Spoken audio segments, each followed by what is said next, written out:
Our next guest advised the Trump campaign on foreign policy and homeland security matters starting this summer. Through the inauguration, let's bring in James Carafano, Vice President of Foreign and Defense Policy Studies with the Heritage Foundation, who recently wrote an article for the Daily Signal in support of President Trump's executive order on refugees. And James, thanks for joining us. Have you... First of all, don't overhype me. So I was not a campaign advisor. I worked on the transition team, which is a nonprofit, nonpartisan activity. That's good to point out. Have you been on any other networks yet? Has anyone? Oh yeah. Oh, you have. In the last couple of days. Yeah. Where? CNN and CBS and a couple others. Can't remember them all. Looking for just the sort of someone that has the opposing, because obviously you've seen the media coverage since Friday. So this is. You have an outlying opinion. I can't wait to hear it. So can you just give us your rationale, please? Sure. I mean, and fair criticism that the administration wasn't super out there getting out why they did this, and you could ask them why they did that. Look, so the origin of the executive order really had nothing to do, in my mind, with the campaign promises or anything else. It had to do with the realities on the ground. And what the realities on the ground is you had tens of thousands of foreign fighters that fled into Iraq and Syria to fight for ISIS. And as ISIS is rapidly contracting and losing their space, those foreign fighters, the remainder of them, have to go somewhere. And everybody agrees, not just this administration, but actually the Obama administration had the same assessment. Europeans have the same assessment. The South Asians have the same assessment, that where those people are likely to go is into those 7 countries. And if they try to outflow from there to go to other places to do terrorist acts, like we've seen in Europe, for example, they're likely going to try to do that through visa travel or in the refugee pipeline. So what this is this is the opposite of the generals preparing to fight the last war. This was the administration trying to get ahead of what's an emergent threat that every terrorism expert in the world recognizes, and to make sure that we can cut off the pipelines so foreign fighters don't come from those 7 countries to the United States. And I've heard a lot of things that when I heard it on face value, they seem to make sense. Like, we go back to September 11th, they were Saudis, so why aren't we doing Saudi Arabia? Right. Or our real threat are from people that are already here, that are in these cells, supposedly, that those are the ones that we need to worry about, and that this isn't going to help us with that. But I don't see how you can deny what you just said, that if there's a way of preventing, if there's a new wave, a diaspora, which we've heard about so much, from Syria or from that part of the world, are you surprised at the sort of the backlash that we've seen so far?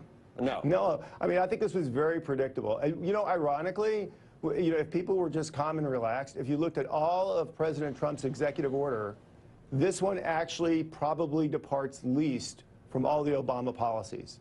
It's only marginally more tough than the visa policy that Obama had for those 7 countries. And on the refugee front, it's a temporary suspension to review the program. And oh, by the way, both Obama and Bush did temporary suspensions to review refugee programs. So I think it's really all about the politics and not about the substance of the program. And even the worldwide backlash, that's the world responding to our vitriol here and picking up on that. That's not them James, actually seeing a problem. How much of this is about the policy itself versus the implementation of the policy, to the degree that there were people on airplanes while this took place, and literally the fence came down, if you will? In terms of the implementation, I mean, do you have any problem with the implementation issue? Well, certainly I don't think the administration did a really good job of rolling out its justification. And one is, I think they don't care. I mean, I think right now they want to demonstrate that they are putting their stamp on government, and their priority is rolling these things out. The other thing is on January 20th, they own this. And I think there was a great concern that if there's a terrorist attack on January 21st, and our defense is, well, we just did what the last guy did, that wouldn't hold up very well. So I think they felt a responsibility to get their program in place. I think the larger question is, again, it's not the policy itself so much as could have you slow-walked people into the country for the next 120 days or 90 days as we figured out what the policy should be? Could have you done it in a different way that wasn't as you said, vitriolic, and therefore not only caused the ire and questions among CEOs in this country, but people abroad, and to the extent that you think that this has any impact on the image of this country? No, I think those are fair questions. One is, I think this would have been highly controversial, regardless of when they rolled it up, just because this is kind of the perfect thing for people to yell and scream at, and so that I think is very predictable.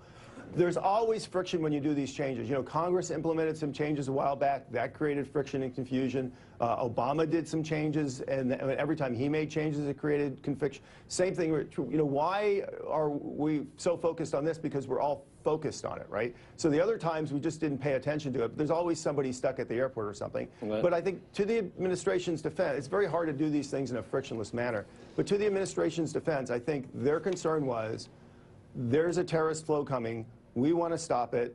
Yes, some people might be inconvenienced. We can figure that out. We can change the policy and get somebody on the plane the next day. But if somebody's killed as a terror attack in the United States because we weren't on watch, that's a much more unforgivable sin than somebody being inconvenienced. And all the things that people raise, those are all easily fixable. James, to be absolutely fair, when Chuck Schumer cries because of something, that's not crying because of the way it was implemented. When it's conflated with a Muslim ban, or when people say it's absolutely based on religion, not based on where it's coming from, that's not based on the implementation. When Howard Schultz writes, you know, a 15-paragraph sanctimonious, I mean, which you called heroic, but that had nothing, he didn't mention implementation a single time. It's all about the moral issue of whether you're able to do this. So I disagree that anyone's talking about implementation. They're talking about the policy itself and from a moral high ground. Well, to be fair, I think people have gone on to the implementation issue because they recognize that the constitutional complaint, and this is, you know, completely disproportionate, that argument really doesn't hold water. So people have moved on that to complain about the other thing. But look, these are big boys. They know what they were getting into when they wrote this policy. They knew everybody was going to hate them, and they did it anyway because they thought it was the right thing to do for national security. I do believe that's the honest answer. And there's some truth to that, you know, as an outsider that says, I don't know anything, I'm just going to do things and scorched earth, and I'll suffer the consequences and, you know, sue me. I guess is sort of what any is being sued probably for it. But I just don't see anyone weeping because, well, I really didn't like the way it was implemented. I'm saying, you know what I mean. But Schumer's not talking about implementation. He's talking about the overall. I'm suggesting that yes, but I'm suggesting that we wouldn't be even having this conversation this way if it was implemented in an approach that seemed I disagree with that. I don't think so. Yeah, I'm not seeing that because this all, instantly, once the order was published, people started running to the airports and protesting. So I mean, there were implementation issues, but this was way, I mean, the cow was way out of the barn and down the street before anybody found a problem. They had their protest clothes on, though. They hadn't got, you know, they just wore the same ones they wore the week before. They were looking, I mean, this is just another issue to protest. Exactly. All right.